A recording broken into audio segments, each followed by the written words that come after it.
Nahihiya ako doon sa minsan may comment gahong parang hindi ko gapo nagugustuhan yung mga ganung bagay eh. Ito nga kayang ipinagtapat sa amin ni Kuya Mark ay ito na nga kaya ang totoong dahilan. Ay siyempre naman sasama naman ho yung loob ko. Nasasabihin ba yung mabagal yat? Parang nababagal, hindi lang ako masabing parang nababagalan sila sa aming gawa. Okay. Labis nga ba siyang naapektuhan sa mga taong nagsabi sa kanya nito kaya siya huminto sa paggagawa? Ito, 8, 9, 10, 11, 12. Meron kayong 12,000 pang simula ng negosyo, Kuya Mike. Salamat po, maraming. Basta subok lang ha.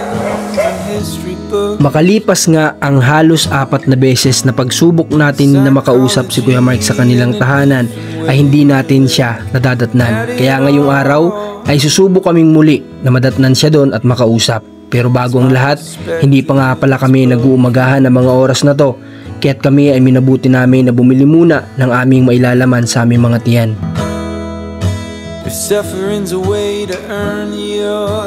Noon ngang nakaraan na pagbisita natin, ang nakausap natin ay ang kanyang asawa. At sa pag-uusap namin, alam ko na tiyak na siya ay walang alam sa kung ano yung nangyayari sa kanyang asawa. Sa totoo lang ng mga oras na ito, alam naman talaga namin kung ano yung totoong dahilan. Pero dahil nga sa request ng iilan, ay pagbibigyan natin na kay Kuya Mark mismo manggaling kung ano yung dahilan niya sa paghinto ng pagtatrabaho sa bahay ni Ate Ninya.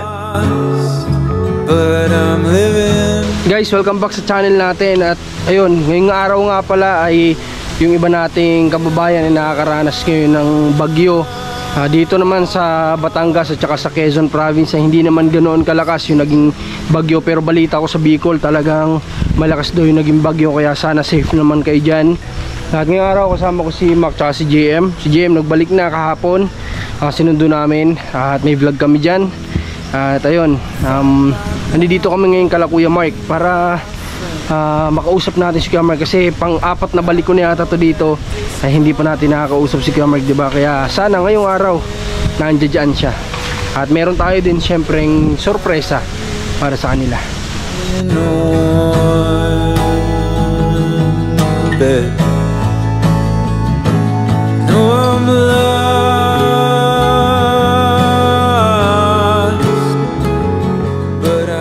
So guys, ngayon na-timingan natin naman si Kuya Mark at nandun si Kuya Mark sa kapitbahay nila kasi ano daw, yung parang pa isang taon yata ng pagkamatay nung matanda dito sa kapitbahay nila, kaya nandun si Kuya Mark.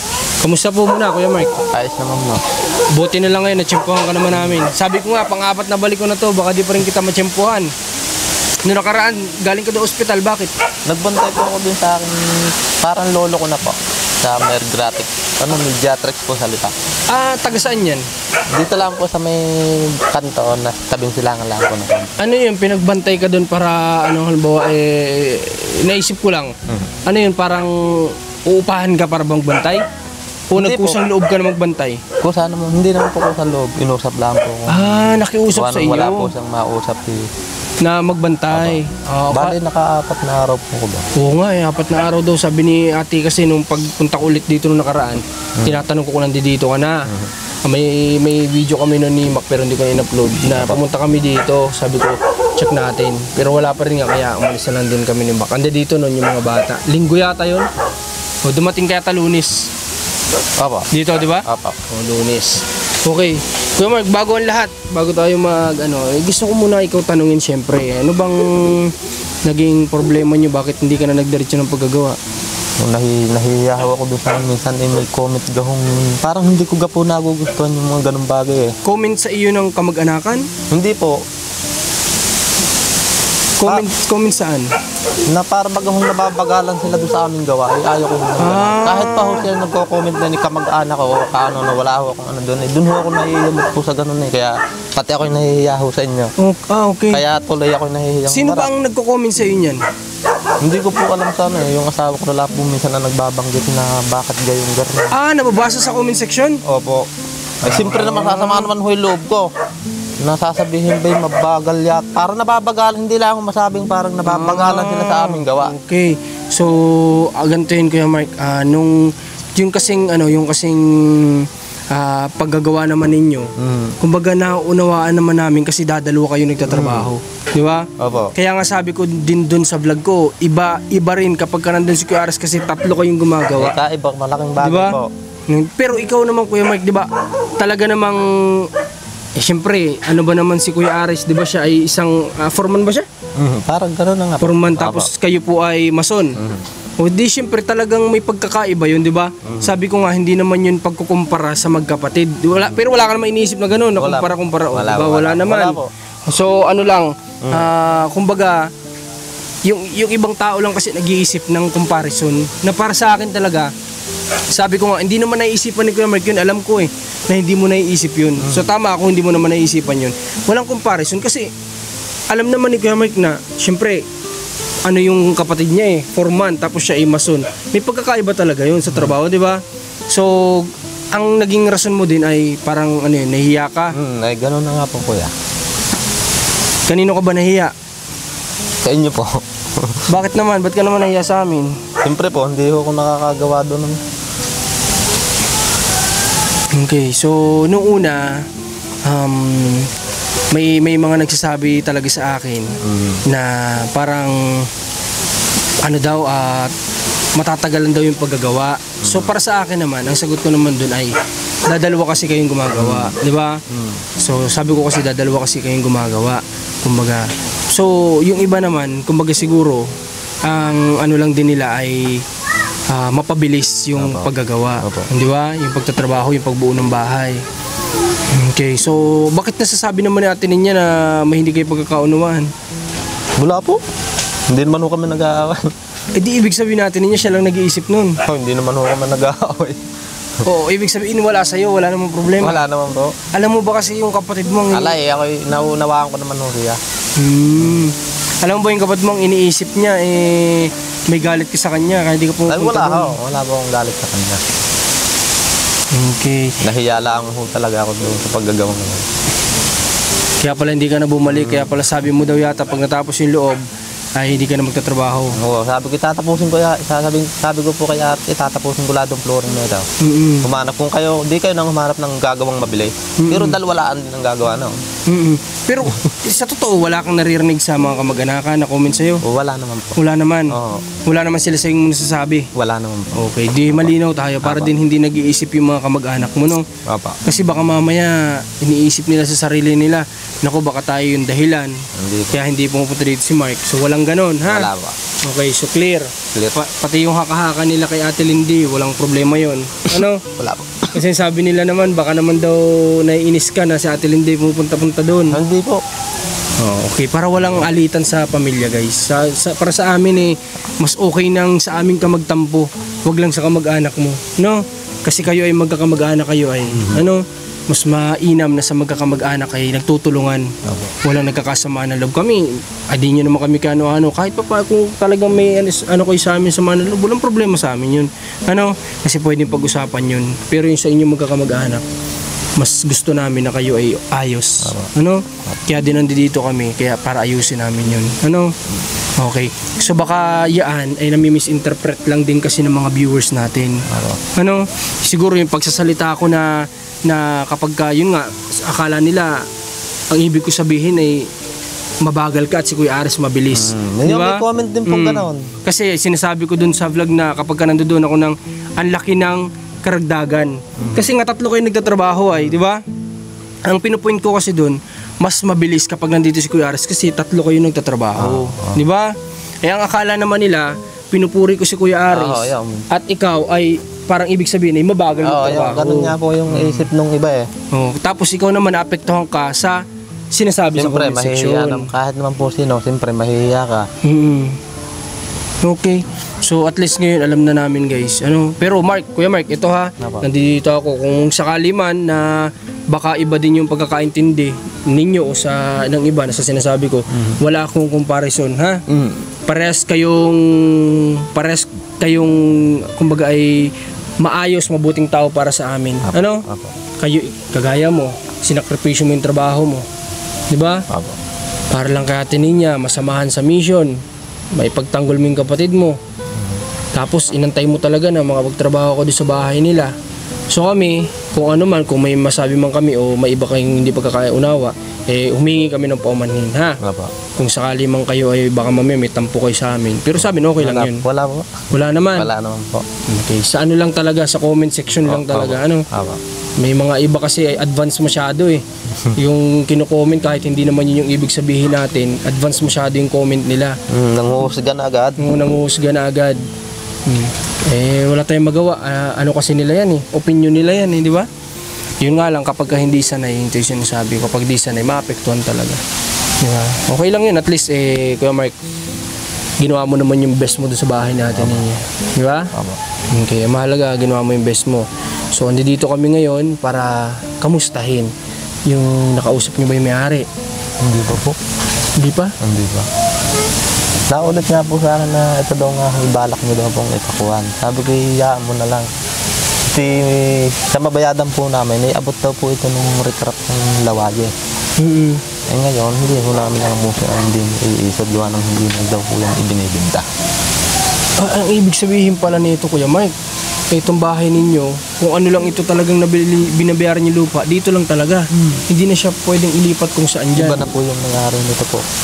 Iba-iba yung may-ari na rin yung pong bahay niyo. Itong mga to hindi rin binibenta. Hindi daw po. Ito pong hindi ko pa po ito nakakausap.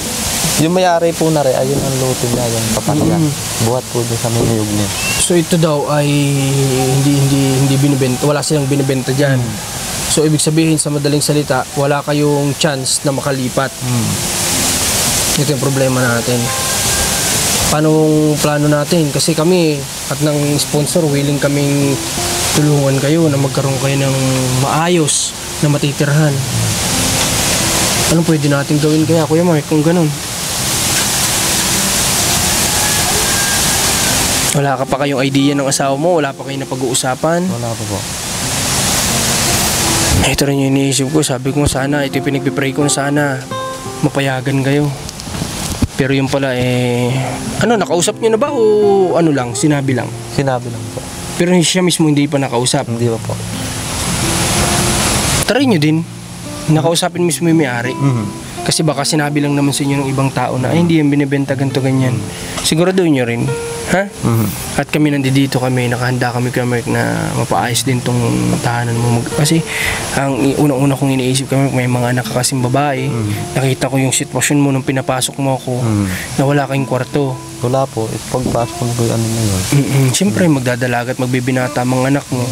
Gusto ko naman gusto namin ng sponsor.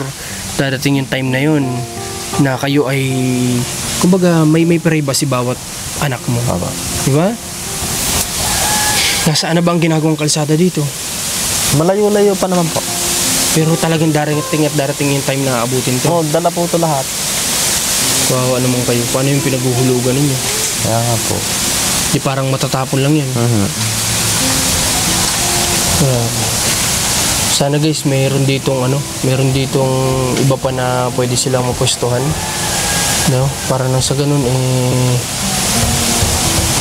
makalipat sila, mapagawa natin sa ibang lupa, hindi dito. Kasi dito medyo delikado talaga. Masasayang pera natin dito. Kapag ito yung pinagawa natin, tapos ma-widening lang naman din pala. Sayang lang po. Sayang Ayun, di pala yung mga anak mo, Wala silang pasok lahat? Wala po. Halika nga, anong pangalan na itong panganay mo? Jessa po. Tabi ka dito kay papa mo. Dali. Halika dito, Jessa, dali. Parne. Halika. Ilang taon ka na ulit, Jessa? 9 po. 9? Okay, anong grade ka na? 4 po. 4. Nag-aayos ka ba sa pag-aaral mo, Jessa? Opo. Ha? Opo. Kung ikaw, gusto mo ba magkaroon ng maayos na tahanan? Opo. Yung may kwarto? Wow, man itong mga anak mo, Kuya Mike, kasi lalong nakaka-ano kayo dito kapag ito talaga yung time na tatanggalin na. Ano?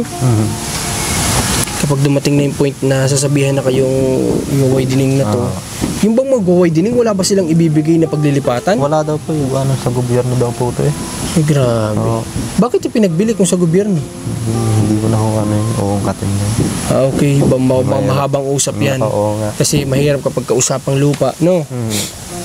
Tama naman si Kuya Mark, may point siya dun. Kaya hindi mo na kailangan ungkatin yun. Okay, sige, ganito Kuya Mark. Unahin ko na lang muna. Total, nandito na din naman ako.